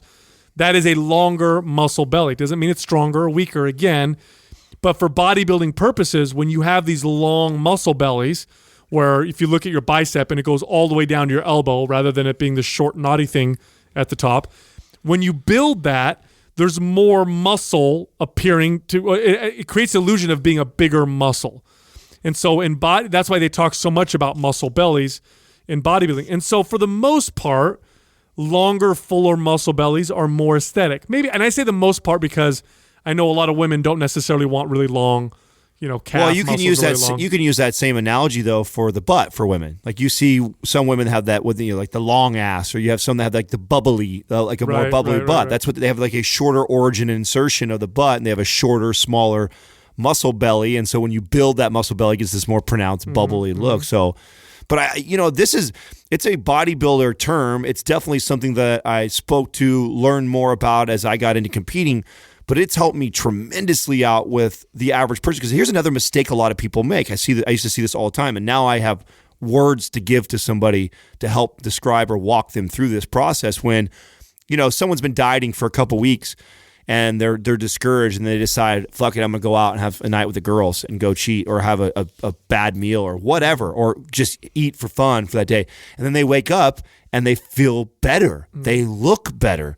Because all of a sudden they get all filled out. What they don't realize is, and then you get the people like, oh, I just got to eat like that now. Yes, that's exactly. So that's what. So then they go, oh shit. Well, that made me look better. Then another day won't hurt. And then what ends up happening is when you get the other term that we use in bodybuilding, which spill is over. Yes, spill over is everything's filled out. The muscle bellies are all filled out. They got the storage is all filled up, and then you keep consuming the overconsumption after you've already filled the body out. Now gets stored as body fat.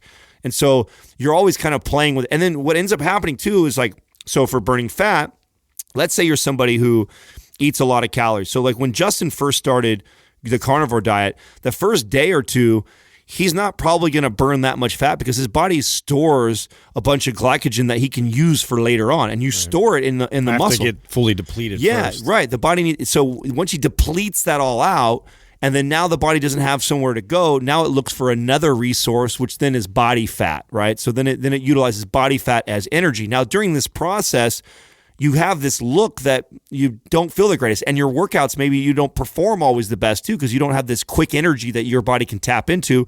It's having to process and turn over the fat and use that as energy, and it's not the best feeling. It's not the best look on you. And then when you refuel, this is also why I love carb cycling, is because it's easier to show people this when they do this, when they have a low, a medium, and a high day. When I give someone a nice high day, they get to feel the workout, they get to see their body all filled out again, and then I go, hey, let's deplete again. Now, here's something that's interesting. Now, I said earlier, short muscle belly, long muscle belly doesn't necessarily mean one's stronger or one is weaker, because there's a lot of factors that go into play. However, that being said, when all things are equal, here's something you will notice. The most agile type athletes tend to have shorter muscle bellies. If you notice, like sprinters or fire quicker. They have, well, not that necessarily even that. They're just, I think there's just less mass to move, and it's less, it's out of the way. Yes. So when you look at the long legs and the short calf muscles of sprinters that are very developed, but then on the other side of it, longer muscle bellies may have a potential for greater muscular strength because of the larger cross-sectional area, which is why when you look at strength athletes like at the upper level, like powerlifters and strongmen, they do tend to have these bigger, longer muscle bellies. So it is kind of interesting. It's very fascinating, right? How one may be more beneficial to one thing versus another. But from an aesthetic standpoint, longer muscle bellies tend to look better. And in the defense of bodybuilding, I know we rail on them a lot, and right now we're giving them props. Here's the deal. Like, bodybuilders know how to manipulate diet and nutrition better than any other athlete in the world, hands down, in order to get you to change how you look and how certain things are going to affect your body. They're the scientists. Bro, with it. I'll tell you, and a lot of what we know came from there. I don't know if Justin remembers or not, but before we started Mind Pump, him and I were meeting with, Level Up and that stuff, and this is when I was starting my like real serious diet and heading in the competitive direction like that. I was going to start getting in that kind of shape. And I remember every time I'd meet with him every week coming back, be like, bro, like I remember that to be that far into my career and to have this knowledge already, but to apply it to that much detail, I was learning so much. Mm-hmm. It was blowing my mind. I remember coming back every week to talk to him like, bro, I can't believe this. When I do this, this, and this, like I see this, I feel this, I notice this. Like it was all the science that I've understood for a long time, but I've never applied it to that much detail. It taught me so much, not only about myself, but just about the human body and a lot of these little nuances that people go through when they're trying to lose fat or to gain muscle. And it's now gave me this ability to communicate that better to the average person who's struggling with, why do I look this way? I don't feel like I'm. Well, you got to think when our body burns body fat. Okay, when you lose 1 pound of fat, it's like dispersed over your entire body. Like that's really hard to see the difference. But you drinking water and having some carbohydrates can manipulate your body by 5 to 8 pounds. So at any day, any part of your day, you can manipulate the way your body looks far more than you ever could by restricting calories and burning body fat. So keeping that in mind when you have a goal of losing body fat or building muscle and you're trying to use the mirror and the scale as your way of like giving your, like, am I doing a good job or not? That's why it's such a bad tool to tell us that, because when you build muscle and you burn fat, those two things are so incremental that carbs and water trump that every part of your day. One meal could make you look so different, and you could spend 3 days on a treadmill and 3 days in the gym. I could lose 5 to 7 pounds in a week, easy. Well, that's why these wraps and all these types of things, like in sweating, and like, I mean, that's why like somebody will go and they'll get this wrap and be like, oh my God, it looks so much better. Right. It's like, it's an immediate, like a water manipulation tactic. Sucks 5 pounds of water out of you. It does, visibly change you. But it's not long lasting at all. Next up is the Village Crazy Lady. What is the best position to sleep in if you have mobility issues? I guess it would be what mobility issues you have, because that would matter. But I think sleeping on your back is the best. It depends, because like somebody who has issues with breathing, apnea would be a concern, or of mine snoring. That could be a bad one, right? But here's my theory on it. Most everything we do is anteriorly driven, so we're so rounded forward. And laying on your back allows gravity to counter that. It decompresses. Yes. So like almost everybody has forward shoulder and forward head. Everybody has its slight forward shoulder and forward head. And much of us, especially in now's generation, have it excessive. And so to lay flat on your back, you have gravity pushing down on you, which is now at least, and especially when you're sleeping and you actually relax, I would think that counters a lot of the bad stuff that you do throughout your day, hunched over on a computer, on a cell phone, whatever, that rounds the body forward. I can't imagine any other sleeping position that counters it better than laying flat on your back. So I understand the snoring issues and you can, like that. Obviously, there's going to be exceptions to every rule, but I would think that flat on your back is as good as it gets. Yeah, the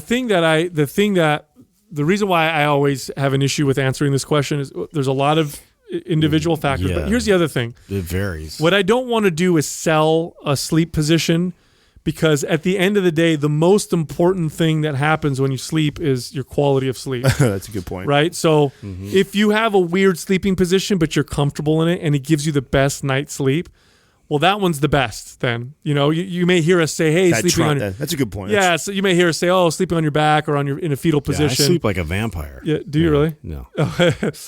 Sleeping in a fetal position is supposed to be one of the better ones, with the pillow between your knees, and it's supposed to produce the best sleep. But here's the deal. You may hear that and you may go try it and then find but why does that produce the best sleep? Because I think that crutches the common postural deviations. That's the reason why that feels so comfortable, because you're closing the body in the air, because you close it up all day long, so you close it up even tighter in the fetal position. There's a lot of theories as to why, because the fetal position is by far the most common, it's the most popular sleeping position, and it's the one that when people get tested tend to sleep the best in. Now, there's some theories as to why. One, maybe what you're saying, mobility issues. you can argue that. Although I would say in a fetal position, you need to have a good pillow. You have to have good hip mobility because when the knees come in, you get this weird angle with the hips. So some people have to put a pillow between their knees. But I think it's also because if you look at all the things that humans do throughout the day or throughout our lives, the most vulnerable thing that we ever do is sleep. Like, if we're cave people, like we were for most of the time that humans have been on Earth, you're sleeping, you're out, your senses are off, your brain is basically turned off. It's dark. We don't see very well in the dark. This is when all the predators are out. And so that was a very scary, vulnerable thing to do, was to sleep. Sleeping in a fetal position protects a lot of your vital areas, and it places your back out, which is a little bit, better protected. So I think that may be part of it. That makes it feel safer. So if you're worried about any bears or mountain lions, I think that's why we sleep the fetal position. I think maybe that's why we have that tendency. It's like ingrained in our DNA. Yeah, to sleep. Well, it's also how we are when we're in the womb, right? So I think that could be that too, right? Yeah, definitely. But I'll tell you what, in terms of how do you guys sleep? Well, see, that's what I was going to say. I sleep on my side. I know you sleep with your thumb in your mouth. I've seen you. And with my pants off. Whoa. I don't know why that matters, but I just had to throw that in there. Visual. Yeah. But I sleep on my side, but I shift. Like sometimes I'll shift. Sometimes I'll stay on one side, but like I just innately I'll go onto my back and then I'll turn and go to the other side. So I'm like almost like a windshield wiper. Oh, I feel like Courtney would hate sleeping with you. Well, she's out, man. It's like she does her thing, I do my thing. We don't interact. Zero cuddling. Nothing. No cuddling. No way, man. That's because they've been together a long time. Stuff. Yeah. How do you sleep? I sleep. I'll start off on my back and then I go to my side. Typically. I feel like you're like a cuddler and a half, dude. Me? Yeah. Well, both. You know what? Fucking Captain Spoon. I feel like he's just fucking cuddling. But I'm a touchy feely person. I know. That's what I feel like. Jessica and I are both cuddly, so we tend to fall asleep that way. But then in the middle of the night, apparently, I guess when we wake up, we're not like that. So I think we start that way and then we wake up a little differently. What's more important than how you sleep, especially who you're sleeping with. No. What's more important is how you are when you're awake. That's going to have a much greater, because here's the deal. When you have good strength and balance and mobility, how you sleep doesn't matter as much. You know what I'm saying? Like, you ever see a kid fall asleep on the floor or on a couch or on wherever and they wake up and they're fine? It's not until you're older that you have to have like these perfect beds. Otherwise you wake up with back pain. And it's not the sleep. This is the thing. People think it's sleep that's the problem. It's how I sleep. No, you have mobility issues. You didn't sleep wrong. You ever do that where people wake up and, my neck hurts. I must have slept wrong. Kinked up, yeah. That's because you have mobility issues. And so when you're totally relaxed, shit gets hurt. That shouldn't happen. So if you have mobility issues, that's where the focus should be. No, it's a great. Well, it reminds me of this lady that was on Joe Rogan's podcast that was talking about like her whole house is like wood. Like she has like a wood bed. Like she has no like comfort. Even the chair and the furniture and all stuff. And the theory there is like, like she will adapt to this environment and her body will be in a more optimal position constantly, with her vertebrae and everything else, and she's going to be in great alignment, and as she sleeps it's like all hard, and eventually you sort of adapt to it. But I was like, wow, that sucks. Dude, when I first got divorced, I went through this whole like minimalist stage where I just didn't want anything, and I slept on it's a Japanese like futon type thing, but it's only a thin kind of pillow looking mattress. It's about that big. So it's, what is that? About 12, maybe just sleep on those 12 inches. Camping. Did you? Mm-hmm. And I just put it on the floor and that's how I slept. So I basically slept on the floor perfectly fine. It actually took me a second to get used to, and then I had really good sleep. And you got to imagine, humans, what did we sleep on before? Mm-hmm. Hay. And what did we sleep on before that? The ground. There's really nothing else. I think it's really has to do. Some of my best sleep have been on a mattress like that or a little cushion like that. We used to have those when we go camping, in a sleeping bag out in the stars. Here's another factor to that: cold air. Yeah. Oh, that makes a big difference. Makes a big difference. Huge difference. I like it freezing. Do you guys sleep clothes or naked? Naked. Are you completely naked? Well, so I start off. You just wear a t-shirt. No, I start off naked. But what's inevitable for me is that I get up in the middle of the night and I will have to go to the bathroom, and then so after I go to the bathroom, I normally put on like I always keep right by my bed. I have like a drawer that I keep all my like real lightweight like shorts that are almost like boxers, and then I'll put a pair of boxers on and go back to bed, because otherwise I feel like I'm sleeping in a big pair of underwear. You know what I'm saying? If you go to the bathroom, then you go lay in your bed afterwards, because it's inevitable with guys, you're gonna get a drip out here or there. So you know, I don't want to piss all over my bed. You know? So you sleep completely naked otherwise? Yeah, when I go to bed, I'm naked. I go to bed naked, and then eventually what will happen is I'll have to get up at 1 o'clock. You put on the shorts. Yeah, then I'll throw something on, and then I'll. I started doing that until we had like. Until my son woke up and was like choking and all that, and I'm like butt naked, you know, and I'm like trying to call like 911 and like firemen and everybody are coming. I'm like, oh shit, I should put something on. So ever since then, I've at least had some boxers on. You know, I feel a little bit better. Yeah, I feel like you have like a onesie. I sleep in my underwear. You know, my Italian style underwear. You sleep in those things? Oh yeah, bro. So restrictive. It's not. It actually keeps everything secure and safe. You don't let the ball bag kind of breathe. You know what I mean? It's breathable. It's not plastic. I'm not wearing plastic underwear. but no, you know what it is. I don't know. I don't know what you do in your bedroom. When things are out and loose and you're moving around in the bed, you get stimulated on accident. You know what I mean? Then you can't go to sleep because you feel like you rub against. You know, so I got to keep everything. Oh my god, you're like 17. I want to keep everything. I want to keep everything nice. That's like an excuse I would have made at 17 years old. Yeah. Like, oh, if the sheets rub me, then I get a hard on, and then I want to have sex again. Yeah, you don't want to do one of those. So I just wear one of those. But that, you know, they do studies on that, and they find that if you sleep naked or mostly naked, much better sleep. Yeah. Much better quality sleep. Oh, I totally think so. Yeah, I can't wear clothes. Cool room.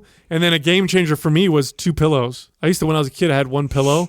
But if you got any kind of shoulder width whatsoever, 1 pillow's not going to, I mean, then your neck's all weird, right? I like hugging. So you're a side sleeper, though. You're little more pillow. side? I'll do side, halfway through. See, my concern with side sleeping is if most of us suffer from upper cross syndrome where our shoulders are rounded forward and you're laying on your side, I would think it's cranking on that shoulder even more and excessively making that worse. I mean, I can see that, but you know, my problem with that is if that's the most comfortable way you sleep and you get the best sleep. No, I think that was a great argument you make. I think that's an incredible point of view, that if you're getting good sleep that way, and then just because Mind Pump Adam says fucking sleep on your back is better for you, and you start doing that, and then you're having broken sleep all night, sleep trumps that. Yeah, you know what's really good? Address your mobility in the daytime. You know what's really good are those big body pillows. Have you guys seen those? I love those. Yeah, so those are really good. Pregnant women use them a lot, but they're freaking great for everybody to use. Katrina gets jealous of those. What do you mean? Oh, because you're hugging something else? Yeah. Just put her picture on it. Yeah, if it was up to her, I'd cuddle like you, you know, where I'd be all spooned up. You don't like to cuddle when you go to sleep? Not at all. I mean, we do. Did you when you first started dating, or it's always not, been? Yeah, no, it's not Dude, her hair tickles me. I can't handle it. I'm a big guy. I get hot really easy, so her body heat on me gets me really quick. So what normally, and I sleep on my back. So typically, how we fall asleep is I'm on my back, and she normally nuzzles her head into like my shoulder and like right here on my chest, right in the armpit. Yeah, she kind of nuzzles up. Yeah. She wants us touching at all times. So like if there's at one point she gets off of that, like I'll scoot to her to where she can feel my arm against her back or like that. That's her. She sleeps better feeling me next to her. And I sleep better not being close to her, so it's like that's like her compromise. One of my favorites. Here's my leg. Can you feel it? Yeah. One of my favorites is when my kids were really touch fingers. When they were really young, and when I'd hold my kids, and then they'd sleep on my chest. Oh, I used to love just falling asleep with that with a little baby on your chest, you know? Yeah. Yeah, but you don't really get the greatest sleep because you're afraid you're going to crush them. Yeah. But it's such a wonderful feeling to have this little, you know. Well, I would do that downstairs in a really nice, like, rocker chair, and I would fall asleep all the time just, like, rocking my son to sleep. You ever fall asleep with both your boys, like watching TV or something like that? Yeah, but then they'd punch me or something and wake me up. So, yeah. That's great. That's the pleasure of having boys. That's great. Yeah. Next question is from CCP. Do any of you suffer from road rage? Any crazy stories? Oh, my God. Who's most likely to be the road rager? At the moment, I would now? say Doug. Yeah, at the moment. Probably Doug or Justin. Yeah, Doug. Right now. Look at Doug didn't think he would be that guy. No. Yeah, I think we've been somewhere where Doug's yelled at somebody in the car. Yeah, that's the only reason why I say that. Yeah, I think we have. I think Doug. It's so he gets really ramped up. Who would be the calmest, you think, out of all four of us? Now, at this moment? Right now? Yeah, sure. Oh, I don't know. I think we're all pretty calm, pretty now. Yeah. I don't know. I feel like you had the last moment though, didn't you? Like the latest one. Did I? Maybe. You know, it's funny. I'm so different from I could have sworn he just told us a story where you recently fucking snapped on somebody. Dude. Did I snap? Was it because I parked over at Whole Foods at the electric car? No. You were driving. And Bro, what about when you and I were driving and there was that kid? Who was it that rolled up next to us? Was all gangster with his grandma in the car? Oh yeah. Remember we were looking at this is when I first got divorced and I was looking at apartments. Yeah. And that kid, some dude just drives by and his grandma's driving. Yeah. And he's in the passenger just fucking mad dogging us, talking shit. And we were both cracking up. I mean, I had always cracks. I had my fair share as a kid, you know. Yeah. It's such a stupid thing. It is. I'm so different than I used to be. I used to have bad in college. road rage. I used to go like crazy. Yeah. So there was a time when I actually I saw this guy kind of cutting people off and all that, and I looked in the rear view, and I literally like instigated this one just because I was like, "Fuck this guy," And so he got behind me and was like trying to do all these evasive maneuvers and stuff, and so I brake checked the hell out of him, and then oh my god, he got so mad, and then was yelling at me, and I rolled down my window, yelling back. We got to a stoplight. He opens his glove compartment and shows me his gun. I was like, oh shit. And I took a quick right. Yeah. I didn't even know where I was going. I was just like, I'm gone. Yeah. And then after that, I was like, why did I do that again? It's such a dumb thing. I did it all the time when I was a kid. I remember I threw my water bottle at someone through the window stupid shit in once high school. Because we were yelling. One time when I was a kid, I got checked myself real hard. I was young. I must have been about 16 or 17 years old, and I had my Toyota pickup that I had saved all my money up to buy, and I'm driving this thing. And I used to race anybody who was at the stoplight with me, I'd race them. Of course, the irony is I have a 4-cylinder Toyota pickup, so it's not like I can beat anybody, but whatever. I used to do it all the time. And there was another truck next to me, and I didn't even look at who the driver was. I just knew the light turned green, so I gun it, and I chirp out a little bit, and then I go in front of them. And you remember what you used to do if you beat someone in a race, right? You turn on your hazards when you're in front of them. Did you guys do that? What? You guys didn't do that? Yeah, you get in front of them. You put the hazards on to kind of show them that, I won, and then you give them a little brake check. So I did that, right? And then I've never heard of this in my life. Only you used to do that. Maybe that's why he got so mad. Probably why you got pissed off. He's like, what is all this display? So then You're so cocky. He comes around to try and go in front of me, and I gun it. I speed up to not let him. Yeah. And so we do this little bit back and forth, and then he opens his window and he starts yelling. And for the first time, I looked into the truck, and it was the biggest human being I've ever seen in my entire life, ever. I had never seen. Oops. He stuck his arm out the window because he was yelling, and he had this. He was obviously a bodybuilder, obviously a competitive bodybuilder. His massive arm. He's like frothing at the mouth. I'm like, oh fuck, like what's going on?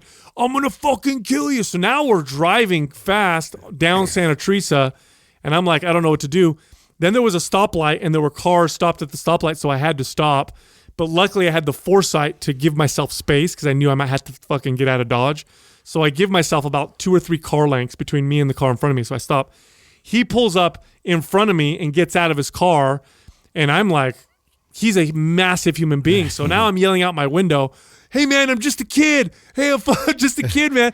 I'll run you over. I'll run you. That's what I started telling him. I'll run you over. And he tries to come around my car, and I'm backing up, and he grabbed my rear view mirror, and he tried to rip it off. And then people are like, we're calling the cops. And that was the worst road rage incident that I ever You know what? Now that I think about it, I think you definitely lose this one, bro, because you told the story, too, about your daughter and son being in the car, so it couldn't have been that long ago. I did. That was a basketball getting thrown against your window, and you went out about fucking beat up a bunch of 15-year-olds. I did. So that was how long ago was that? That was maybe 4 years ago. Yeah, so that wasn't even that long. Dang, that's right. Yeah, dude. That's different, bro. No, bro. It doesn't. No. You get a pass. Kids were involved. You get a pass because of your kids, but think about it this way. You still are more like. Look at this. I'll ask Justin right now. Don't try and close. No, I'm not trying to close. I just want to see how he react. If you feel like your kids are being threatened a little bit, will that set you off faster than anything else? Well, yeah, I mean, I'll give you that. Yeah, it's gonna heighten everything for sure. Oh yeah. But yeah, like I don't like I wasn't there, so I didn't know the extreme. Like I lost my shit. Yeah, exactly. Like you were about to beat up some 15-year-old It takes a lot kids, now dude. for me to get ramped up. Yeah, for people who don't know what happened, I was driving with my kids, and there was these teenagers playing basketball, and as we roll through, they had stopped their game. One of them throws the basketball at the window, the rear window, where my little daughter was sitting, and she was just, she was like 5 years old, maybe 4 years old, and she's got really frightened and started crying, and I stopped the car, and I got this dad rage inside of me, like, they could have broke the window. Yeah. My daughter's sitting back there, so I fucking flipped a U-ing, and they all ran inside. So I grabbed their basketball hoop and I threw that thing in the middle of the street. This big old, yeah. As an adult, that's embarrassing. I probably would I get it though. I would think that because I have stories that I'm not going to share on this show because it does. Because you could still get prosecuted. Well, it just makes me look like a really bad human being. So I definitely was this bad kid. He's definitely through high school and early 20s. Caused a lot of shit. To me, maybe this is why. And I think maybe I'm arguably the calmest now. I don't think I would. Shit, I just had someone cut me off the day. I maybe do this. Like I shrug my shoulders and throw my hands up. Like, hey, what the fuck, man? Yeah. I kind of do that. Yeah. Like I don't flip people off. I don't yell. I don't do any of that shit anymore. But I mean, I have done all of it as far as chasing after somebody, scaring the fuck out of somebody who did something to me. I mean, ganging up with other people and just going to their house. Like, we've done some fucked up shit, man. I've been in fights. I think maybe what it is because I've gone through all that stuff. Like, I don't want any of that. You know where that road leads. Yeah, no. I mean, most of that's kind of how I got. I got to a really dark place with it, and so I kind of pulled my way out of that mentality like completely. Like, I just know like the patterns of that between that or like getting bar fights or any of that kind of shit. I just like don't put myself in situations like that. Most of it has to do with pride. Most of it doesn't have to do with you feel threatened and you need to protect yourself. Most of it is it's you wanting to prove who it is. Ego, bro. And I feel as you get older and more comfortable with who you are, the last time it doesn't bother you. The last time that I almost got into something road rage wise or anything like that at all had nothing. It wasn't even my fault. It was in my neighborhood, and this was just a few years ago. And I might have shared this on the podcast the day it happened, because I think we were podcasting when this happened. And I was following this guy through Coyote Creek, which is just a slow part. It's all neighborhood, so it's like 2 miles before you get out. It's like 25, 30 miles an hour. And the guy in front of me is like on his cell phone, and he's driving like 5 miles an hour. And I'm just like shaking my head, and I'm like I'm up on him pretty close. And he pulls over, and I'm not mad. I'm just like, come on, dude, like and I'm behind him really close. Like, either pull over or let me by.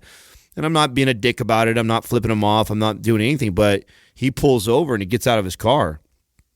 But I didn't act crazy. I just rolled my window down, hung my head out, my arm out, and I said, "Is there anything?" And this is like middle of bodybuilding time for me too. So I'm weighing like 235. I'm on testosterone. I'm like, I dare you to come over to my car and see what happens.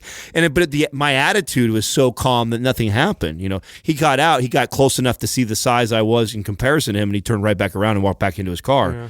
But a lot of it, it's young me would have been out to. I would have met him. Yeah. He would have got out of his car. I would have got out of my car, and then we would have been going in the middle of the street. Even now, as an adult, again, that story with my kids, that was more of a protective feeling that I didn't check and control. But even now, as an adult, like, if it's a pride thing, even if you win a fight, let's say you go out and you get in a fight and you win, you still fucking got in a fight. You still had to like rough someone up. You got your hair messed up. Your clothes maybe tore. Maybe you hurt your hand. You might go to. Is it really? It's not worth. You know what I mean? So someone wants to flip me off now, and I'm on my own in the car, and they're yelling at me. I don't really care. I don't feel like it's a hassle. I just smile. Like, it kind of just makes me laugh a little bit, because it's like they're just in a different state. Like, they're still like, they still care about that kind of bullshit. Like, I remember one time this guy like comes by and he flips me off. Fucking, and I just blew him a kiss. That fucking pissed him of course it off. Well, you know what? I loved it. I've been in so many fights growing up that whenever I've got my ass beat or handed to me, it's never by the motherfucker who acts crazy like that. No. And all the people that that I've fucked up are the mouthy ones, the ones acting all crazy, the ones starting like every one of those fights. I whooped the shit out of the dude. Every one of them. If I ever got my ass handed to me in a fight, it was the guy who didn't want to fight, or the guy who wasn't saying anything, or was the friend of some guy who wasn't even trying to fucking fight, didn't want nothing to do with it. Those are the guys that like, and so I feel like as I've gotten older, I've become that guy where it's like, I'm not going to pick a fight. I don't want to fight. You don't want me to fight you. Trust me. I've been in enough to know that this is going to go. Those cleats. Yeah, this is not going to go well for you if we go down this road. And those are the motherfuckers you got to watch out for. It's not the crazy mouthy dude. The thing about being in a car too is that a lot of time it's almost like, you know what it reminds me of? It reminds me of the internet, where you have the keyboard warriors who talk shit because they know there's no threat of violence. In your car, people tend to feel safe, like nothing's going to happen. And so you get way more than in the real world. I almost never have had in the real world somebody flip me off. And what I mean by real world is outside the car. Yeah. Flip me off and talk shit. Like you're walking to get a Starbucks and somebody's like, fuck you. Fuck you, man. Really? Nobody. Boom. Yeah. Nobody does that, but they do it in the car because the threat of violence is lower because they're safe in their car and you're in your car. Right. I'll tell you what, I've had more women lose their shit on me in their cars than men. I've had more women flip me off and yell, and I'm like, this would never happen. Probably because you're in the diamond lane, right? Yeah. Not that exactly.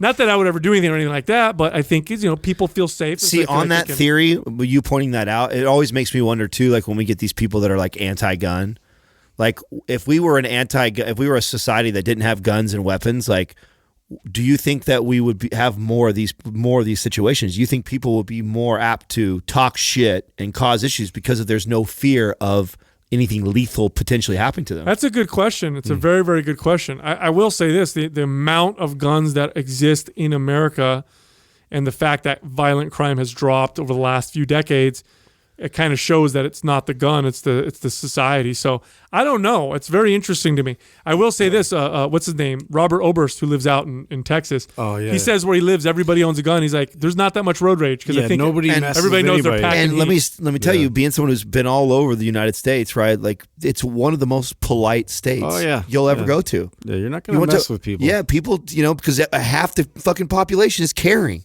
Yeah. So it's like, I hold doors open. Yeah, I say thank you and please. Like it's fucking funny to me. I'm like, not going to flip someone off. You know what I'm saying? Like at any time, there's a 50-50 shot motherfucker has got a gun under that shirt, dude. So it's that threat of violence. Right. Anyway. So check this out. We have guides that are free.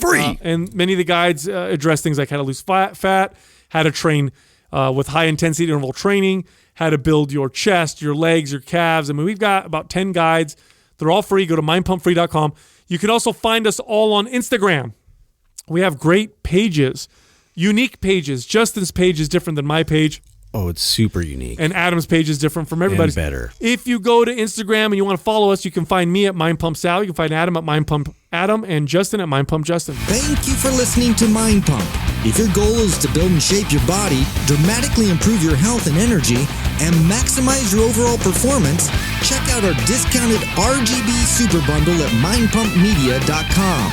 The RGB Super Bundle includes MAPS Anabolic, MAPS Performance, and MAPS Aesthetic.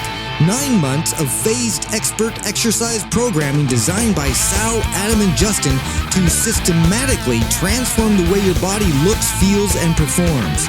With detailed workout blueprints and over 200 videos, the RGB Super Bundle is like having Sal, Adam, and Justin as your own personal trainers, but at a fraction of the price.